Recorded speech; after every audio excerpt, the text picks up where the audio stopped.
Hey everyone, my name is Dan Gibbons. I am a partner at a law firm in New York City and a newly appointed member of the Celiac Disease Foundation's board of directors. My celiac story started in the early months of 2009 when, at the age of 20, I suddenly began experiencing major health issues. My immune system had gone haywire. I was constantly sick to my stomach. I had absolutely no energy, and I inexplicably lost 20 pounds over the course of just a few months. Now, coincidentally, I had been studying abroad in China when all of this began, which seemed to throw my doctors off the scent. A gastroenterologist was quick to pass me off to an infectious disease specialist and later a psychiatrist.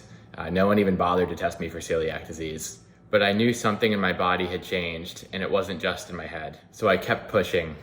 After a year of misdiagnoses and frustration, I convinced a different doctor to give me a comprehensive blood screening, which revealed elevated antibodies indicative of celiac disease, later confirmed by a biopsy. So I finally had an explanation for the bizarre stretch of medical ailments that I had just endured. But adopting a strict gluten-free diet was no joke. This was 2010, and I very quickly realized the severe lack of awareness around celiac disease, the lack of gluten-free options in restaurants and grocery stores, the lack of gluten-free labeling guidelines. All of it was a struggle. Far too often, I was met by puzzled stares when trying to explain my dietary requirements to others. I became determined to educate myself and those around me, and that's when I found the Celiac Disease Foundation. I was immediately encouraged to learn that there was an organization out there fighting for me and the millions of others afflicted with celiac disease, many of whom remain undiagnosed, by working to raise awareness, invest in critical disease research, and educate both patients and non-patients alike. Over the course of the next few years, I witnessed a transformation around me.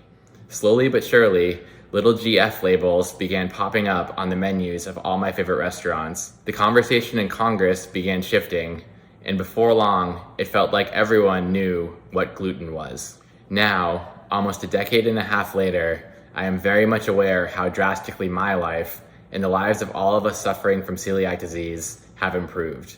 Going out to eat at a random restaurant or traveling to some faraway place is no longer an anxiety-inducing experience.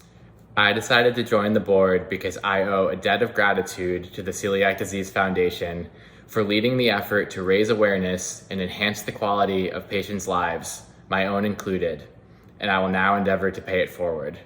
I am optimistic for what the future holds and excited to witness firsthand the progress that the foundation continues to make in its efforts to accelerate diagnoses and treatments and ultimately a cure for celiac disease.